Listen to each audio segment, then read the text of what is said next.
Another day, another basketball stories na naman ang pagkikwentuhan natin. At ngayon nga ay ang pag-uusapan natin ng balitang malapit na nga daw na magretiro si LeBron James sa NBA. At ang balitang pagkuha ng Golden State Warriors kay Jarrett Allen mula sa Cleveland Cavaliers.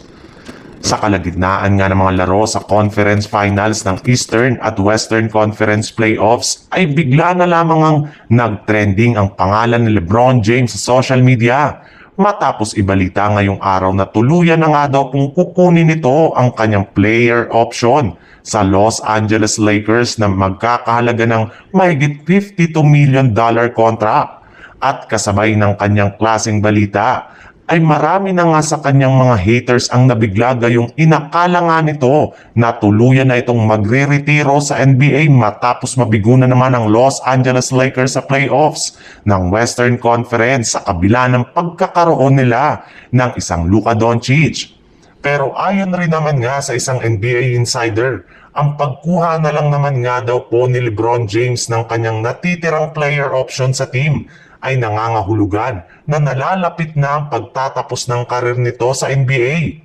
Ayaw na rin naman nga ni LeBron James na mag-commit sa Lakers gamit ang pagkuha niya ng malaki at mas mahabang kontrata. Kaya mas pipiliin na lang naman nga nito na obserbahan kada season ng kanyang pangangatawan bago siya magdesisyong kung magpapatuloy pa siya sa NBA o hindi na. Since nga na meron lamang natitirang qualifying offer ang Golden State Warriors kay Jonathan Kuminga, ay isa pa rin naman nga siyang ganap na restricted free agent kahit man tuluyan ang nagtapos ang kanyang rookie contract. Subalit ayon sa inamin ng isang insider, wala na rin naman nga daw pong balak ang kampo ni Kuminga na kunin ang offer sa kanya ng GSW.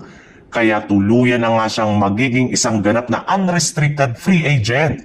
Wala rin naman nga daw sanang problema si Jonathan Kuminga pagdating sa kontrata since alam nga po nila na kakayanin na ng Warriors na ibibigay sa kanyang player ang hinihingi nilang bagong contract.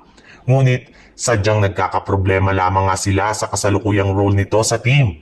Kaya maaari nga na gamitin na lamang nila ito bilang trade asset kasama ang kanilang mga players na sina Goy Santos, Tracy Jackson Davis at 2 future first round para makuha ang center ng Cleveland Cavaliers na si Jarrett Allen.